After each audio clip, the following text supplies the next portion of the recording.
भजन बात कोई भी नहीं, शादी पे गाड़ियों की आपस में कट वगैरह, उसमें ही मेरे वाल साहब ने गाड़ी आए कर ली कि शायद कोई बच्चे वगैरह शादी में, मतलब गाड़ी में बारात में होता है कट वगैरह दूल्हे गाड़ी के पीछे लगाना, उसमें ही मेरे वाल साहब ने दूल्हे गाड़ी के आगे से कर ली कि यार आपस में बच्चे करते रहें। मैंने डाला पीछे किया, मैंने आगे की तरफ देखा है अपना, तो अंदर दोनों फायरिंग में मैं उतर के आगे हुआ हूँ, देख रहा हूँ क्या हो रहा है। हत्ता बक्की वो चल रहा है काम, उसमें मेरे ये पापा अली और ताहिर अब्बास ये चाचे के ऊपर सीधे फायर करने की कोशिश कर रहे हैं। उसमें उनमें एक फायर लग जाता है मेरे चाचू को सर पे, जो मैंने देखा है। वो चाचू वगैरह मेरा बेटा जो है वो उनको गाड़ी में बैठाता है, जब उनको फायर लग जाता है देखता है तो वो गाड़ी वहाँ से निकालता है और गाड़ी को भी उन्होंने फायर मारे हैं। कोशिश जो दरवाज़ों पे लगे, कोशिश पूरी की कि उनको भी मार दें, वो जान बचाते हुए वहाँ से निकल जाते हैं।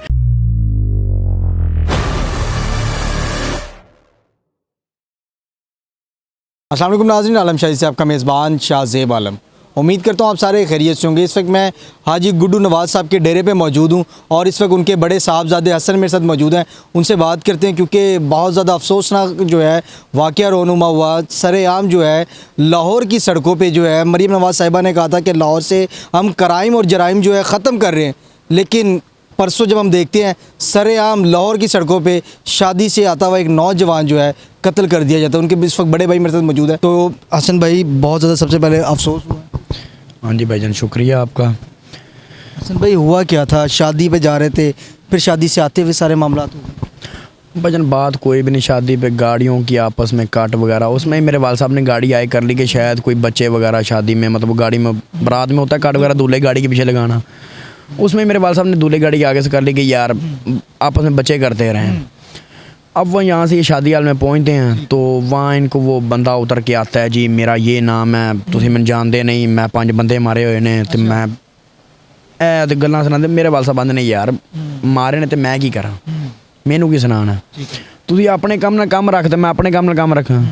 वहाँ पे इनके वो ख़ानदान की शादी थी हमारे, तो उधर से ये अंदर आए थे और मैं शादी हाल में बैठा हूँ, तो मैं दूसरी साइड से गया था। तो वहाँ पे ये आते हैं तो मुझे अंदर पता चलता है इस तरह बाहर मामला हुआ है। अब ये आ जाते हैं अंदर, तो हम खाना खा रहे हैं, खाना खाने के बाद वो जो है पाप जो है वो उठ के आता है, वो आके अपना हमारे टेबल पर आके मेरे वाल साहब से माफ़ी मांगता है कि मेरे तुसी वड्डे भाई हो तो मैं मदद करना। तो मेरे वाल साहब के यार गल भी कोई नहीं है, तो मैनू पता होंदा यार मैं तुम जो छोटा भरा छू आप जो कह रहे हैं, तो मैनू पता होंदा तुसी पीछे जे, तो मैं तुहानू आप कहना यार गड्डी कर लो, आपां तो ये चीज़ कभी रखे दी ने ज़हन च, चीज़ां सोची नहीं है यार। वहाँ से हम ख़त्म हो जाती, पता आप कोई भी बंदा है, आप भी मेरे ख्याल से यही सोचते हो कि बात ख़त्म हो गई है, कि बात भी कोई नहीं और माँ ख़त्म भी हो गई है। हम नॉर्मल रूटीन में अपने डेरे आ जाते हैं। यहाँ से डेरे कोई 15-20 मिनट हम बैठे रहे होंगे, 15-20 मिनट मेरे गुजरे होंगे शायद। अच्छा हसन भाई, गाड़ियों के पीछे गाड़ियाँ जो लगा रहे थे वो आपके मुखालिफ ही थे, आपके साथ मुलव्वस थे, या उनकी पूरी प्री प्लानिंग थी कि शादी वाले दिन ही आप लोगों को टारगेट करना है, कोई रैकी वगैरह? तब तक तो कोई नहीं, तब तो कि नॉर्मल यही बात हुई है, हमारी उनसे कोई लड़ाई नहीं है, कोई बात ही नहीं है। सोशल मीडिया पे ये भी चीज़ें वायरल है कि 17-18 साल से कोई पुरानी दुश्मनी है जो कि अब अंजाम पे पहुंची। नहीं, ऐसी कोई दुश्मनी कोई ख़ास है नहीं है। बाकी आप बना लें तो वो लोग जिस मर्जी बात को बना लें, वो उन पर डिपेंड करता है। आप हो ना या आपने दूसरे के बंदे मारे हुए हैं, तब तो आप कहना जी पुरानी दुश्मनियाँ थी। कहाँ किसने बंदे मारे हुए दूसरे के? कोई आप कोई लड़ाई नहीं, कुछ भी है तो बताएं ना जी हमने उनका ये बंदा मारा है, उन्होंने उस एवज में हमारे साथ इस तरह किया, तो बंदा बता दें फिर। ऐसा कुछ है ही नहीं है। वहाँ से आ जाते हैं डेरे, नॉर्मल रूटीन में हम 15-20 मिनट बैठे हैं।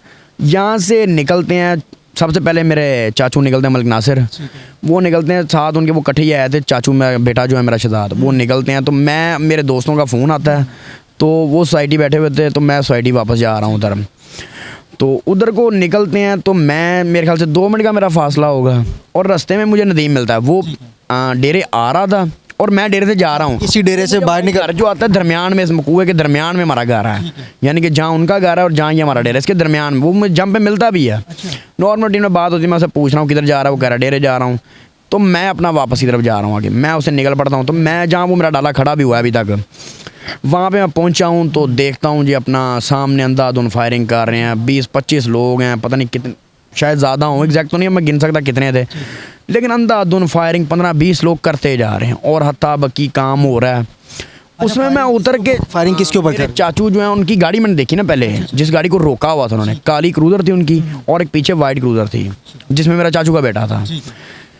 मैंने डाला साइड पे लगाना पहले मुनासिब समझा, जारी बात है फैमिली, आप उसको तो साइड पे करेंगे, बाद में कुछ कर सकते हैं आप, जारी बात है फैमिली को तो नहीं आप अंदर घुसेड़ सकते हैं। मैंने डाला पीछे किया, मैंने आगे की तरफ देखा है अपना, तो अंदर फायरिंग में मैं उतर के आगे हुआ हूँ, देख रहा हूँ क्या हो रहा है। हत्ता बक्की वो चल रहा है काम, उसमें मेरे ये पापा अली और ताहिर अब्बास ये चाचे के ऊपर सीधे फायर करने की कोशिश कर रहे हैं। उसमें उनमें एक फायर लग जाता है मेरे चाचू को सर पे, जो मैंने देखा। वो चाचू वगैरह मेरा बेटा जो है वो उनको गाड़ी में बैठाता है, जब उनको फायर लग जाता है देखता है तो वो गाड़ी वहाँ से निकालता है, और गाड़ी को भी उन्होंने फायर मारे हैं। कोशिश जो दरवाज़ों पे लगे, कोशिश पूरी की कि उनको भी मार दें, वो जान बचाते हुए वहाँ से निकल जाते हैं। अच्छा, ये उसकी तरफ से मेरी तरफ पलट जाते हैं। वो गाड़ी जब निकल गई तो मुझे उन्होंने देख लिया, मेरे ऊपर चढ़ जाते हैं 15-20 लोग। ये मुझे मारना शुरू कर देते हैं, मेरे सर पे बट मारने, इन्होंने मेरे 15-20 तो मेरे सर पे बट मारे होंगे, मेरे जिस्म पे भी निशान है सारे।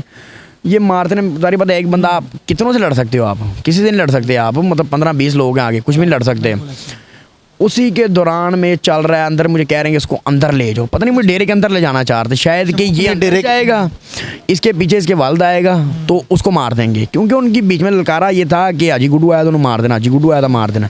ये मुझे खींचते थे, मैं इनसे खींचा नहीं जा रहा था उधर, ये मुझे अंदर खींचते थे, मैं इनको धक्के दे के साइड पर होता था। ये मुझे बार बार सर पर बट मार के अंदर को खींचे थे, अंदर होके बेहोश हो जाऊँगा। उसमें ये चल रहा है सारा, इसमें मैं देखता हूँ काली सिविक आती है, सारी बात मुझे पता है, मेरा भाई गुजर गया, मुझे मिला है, मुझे पता है उस गाड़ी में है। उसमें मेरे भाई चला रहा है जो गाड़ी, मेरा वाल साहब, और पीछे एक शायद गाड़ी जो अभी तक हॉस्पिटल ही है, वो उसकी भी हालत ख़राब है। तो उसके बाद ये उतरते, मेरे वाल साहब को उतरते ही ये जो अली ताहिर पापो हो गए वगैरह ये, और वो दूसरा खिजर वगैरह अंसर, इनका जो भतीजा वगैरह ये असद, ये सारे सीधे फायर करने शुरू कर देते हैं गाड़ी से। सिविक्स गाड़ी पे जा, जिस गाड़ी में आपके भाई और पापा साथ मेरा डाला भी खड़ा है, उसके ऊपर सीधे अंदाज उन्होंने फायरिंग शुरू कर दी। इस पे चल रही है, इसमें मेरे वाल साहब को फायर लगता है बाजू में, शायद गार्ड है जो उसको फायर लगता है, उसके यहाँ पेट पे यहाँ फायर लगता है, मेरे भाई के सर पे फायर लग जाता है, सीधा सर पे। लेकिन वो उसके यहाँ पे छाती पे भी लगा, बाजू में भी लगा, लेकिन उसमें हम ये नहीं सोच पाए कि मेरे भाई की डेथ हो जाएगी। हम ये समझ रहे हैं लग के आगे चला गया, ये नहीं पता अंदर रह गया, ये तो हम नहीं ना बता सकते कि अंदर ही रह जाएगा फायर। वो सारा चलता गया, देख रहा हूँ, तो मैं अपनी जान बचाते हुए ना, उस दौरान में मैं 6-7 लड़के मेरे ऊपर थे, मैं उनको धक्का मार के मैं साइड पे निकल जाता हूँ। अब वो गाड़ी नदीम का ये समझ, गाड़ी राइट साइड को निकल गई, शायद आपने देखी हो, वो बहुत आगे है। वो उसको जब फायर लगा, वो गाड़ी के उसके रेस के ऊपर शायद पायर आ गया था उसका, फुट चला गया उसके ऊपर, वो गाड़ी आगे निकल गई है। हम ये समझ रहे थे कि वो गाड़ी आगे चली गया, तो वो आगे निकल गया, बच बना के अपना करके साइड पे हो गया, लेकिन हम ये समझ ही नहीं पाए वो गाड़ी में डेथ हो गई उसकी।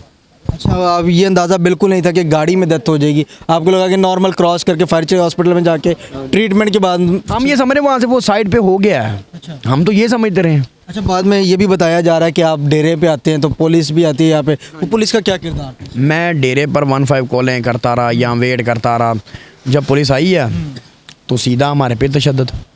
अच्छा, लेकिन वो मैं समझता हूँ शायद उनको मिसकंसेप्ट था, उनको बात नहीं क्लियर हुई। हालांकि डीआईजी ऑपरेशन से जो फ़ोन आता है, मैंने उस पर भी क्लियर गाइड किया था कि हमारे 4 बंदों को फायर लग चुके हुए हैं। यही बात जब मुझे ऐसा जो यहाँ से पकड़ा, खुद पकड़ा उसने मुझे, हाँ जी, असद इकबाल, मैं साथ आगे हुआ हूँ, तो मैंने उसको बताया कि भाई हमारे बंदों को फायर लगे हैं, लेकिन वो बात सुनने को राज़ी नहीं था। उन्होंने उठा के मुझे डाले में बैठाया, यहाँ से वो फार्म हाउस की तरफ रेड की है, उधर वो उधर हमारे कज़न, मेरे कज़न वगैरह, चाचे वगैरह के बेटे को, मेरे छोटा भाई जो और भी हैं दूसरे, उनको पकड़ा, उनको उठा के हमें, फिर वो मुझे वहाँ पे दोबारा पूछता है कि हाँ, ऐसे जो पूछता है कि अपना हाँ तो बड़ा शौक है फायरिंग करता। मैं कही यार फायरिंग असी नहीं की थी, साढ़े ते हमला हो रहा है, मैं तुम्हें ऐसे दसना चाह रहे हैं। शायद उसने मेरी वहाँ बात कोई समझी है। उसने कहा जी अच्छा बताओ जी फिर किसको फायर लगा आपके? मैंने बताया जी मेरे वाल साहब को लगा है, मेरे चाचू को लगा है, हमारे गार्ड को लगा है, मेरे भाई को, इसको, ये इसको बताया सबके इसको फायर लगा। उसने वापस हमें पिंड की तरफ लेके आया जहाँ वो वकूआ है उनके डेरे पे बाहर, वहाँ पे लेके आता, फिर उनको पकड़ता है।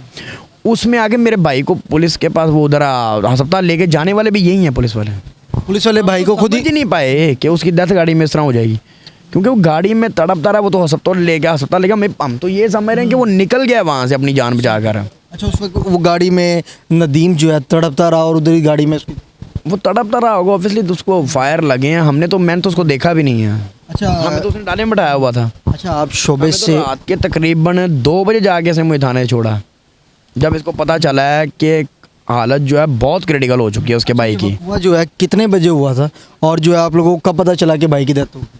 ये तकरीबन मेरे ख्याल से 11:30 का कोई टाइम होगा, ये 11 से 11:30 को दरमियान लगभग टाइम पता 11:30 के आसपास पड़ जाता टाइम, जो ये वकूए का टाइम है साहब। और आपको कंफर्म कब हुआ कि भाई की डेथ होगी? डेथ तो सुबह तक वेट करते हैं, जो ब्रेन के अंदर शॉट होती है ना, जो आपकी ब्रेन अंदर आपका डेड हो जाता है, इसमें चांसेस होते हैं 24 आवर जो होते हैं ना वो बड़े क्रिटिकल होते हैं कि शायद ब्रेन वर्किंग में आ जाए। तो इसका ब्रेन तो डेड था, तो वो तो सिर्फ इसका दिल चल रहा था, तो वो चलता रहा, देखते रहे शायद आगे आ जाए वापस, लेकिन वो सुबह 2-3 बजे फिर वो डेथ डिक्लेयर हो गई थी। अच्छा हसन भाई, शोबे से आप वकील भी हैं, आपको क्या लगता है कि इंसाफ के जो है दरवाजे, कानून जो है अभी इस वक्त? नहीं, हम अपील करते हैं, हम CM साहिबा से, जिनका आपको बता रहे हैं, कहना है कि सड़कों पे लाहौर की इंसाफ होगा, कोई ऐसी गलत चीज़ नहीं होगी। चीफ जस्टिस हमारे बैठे हैं, हम यहाँ पे जजेस बैठे हुए हैं, हम उम्मीद तो करते हैं इंसाफ होगा, क्योंकि एक वकूआ है जो सबको मंजरेआम पे कैसे हुआ, क्या हुआ, कोई छुपी बात तो नहीं पीछे रह गई। पूरी मीडिया पे आप उठा के देख लें तो ये पूरी मीडिया पे पड़ा हुआ है टॉपिक की, कैसे कैसे क्या हुआ। टॉप ट्रेंड चल रहा है कि नदीम नौजवान लड़का, उसकी कुछ तस्वीर भी वायरल हो रही हैं, पिछले 2-3 महीने पहले डिग्रियां भी वसूल करता हुआ नजर आ रहा है। 2 महीने पहले उसकी मैस्कॉम में डिग्री हुई थी ना, UCP से वो पढ़ रहा था। हमारी फैमिली अगर आप देखेंगे, हम बिज़नेस साइड पर हैं, पढ़े लिखे हैं हम, और मैं भी डेवलपर हूँ, सोसाइटीज़ हैं मेरी, और हमारे बिल्डिंग वगैरह हमारा बैरिया में इस तरह, ये बाहर हमारी सोसाइटीज़ भी हैं इधर। हम पढ़े लिखे और बिजनेसमैन टाइप से लोग हैं, हम इन चीज़ों में जाते ही नहीं हैं, हमारा इंटरेस्ट ही हो रहा है। ना दुश्मनी, ना कुछ भी, कुछ भी नहीं, फिर भी हम हसद लोगों को है, क्या है उनको समझ नहीं आती, क्या ज़हन में रखते हैं हमारे खिलाफ। अच्छा, निशानदेही होगी है उन लड़कों की, कौन हमें सबका पता है। क्या क्या नाम? एक तो मुर्तज़ा, जिसका सबसे पहले ललकारा था इसको, इसके मारो, इसके वाल आजी गुड्डू को जो मारना है, आजी गुड्डू को मार दो, इनको जान से मार दो। ये दूसरा अली उसका बेटा, ताहिर अब्बास उसका भतीजा, खिज़र उसका भतीजा, अंसर उसका भतीजा, जाहिद उसका भतीजा, इसका बेटा है, उसका नाम मुस्तफ़ा है, वो क्या मुझे एग्जैक्ट याद, उसका भूल जाता थोड़ा। वो यानी कि सारों का पता है हमें। 7-8 लोगों के निशान बाहर से लोग थे ना, जो इनकी छतों पे भी लोग खड़े थे, वो नहीं समझ आया क्या शूटर मंगवाए हुए थे, क्या सीन समझ नहीं पाए कि पूरा प्री प्लान गेम था सारा। पहले शादी पे माफ़ी मांगते हैं, गाड़ियाँ जो निकलेंगी ऐसे ऐसे काम करना है, इनके टेरेसेस पे बंदे खड़े थे। जी नाज़रीन, आपने गुफ्तगू सुनी, नदीम के जो हैं बड़े भाई इस वक्त हमारे साथ मौजूद थे, उन्होंने सारी डिटेल में बताया कि शादी में जो है एक नॉर्मल, अब दूल्हे की गाड़ी के पीछे गाड़ियां लगी होती हैं, और जब इनके वालिद साहब ने कहा कि बेटा आप लोग आगे आ जाएं, कोई ऐसा मसला नहीं है शादी के अंदर, जब वो मुखालिफ पार्टी जो है जब वो जाते हैं अंदर सुलह भी कर लेते हैं कि यार चाचू जी कोई ऐसा मसला नहीं है, आप हमारे बड़े हैं, लेकिन जब वहाँ से वापस आते हैं तो सरेआम जो है गोलियाँ मार के इनके छोटे भाई को जो है कत्ल कर दिया जाता है। जी नाज़रीन, आलम शादी से अपने मेज़बान शाहज़ेब आलम को इजाज़त दें, खुदा हाफिज़।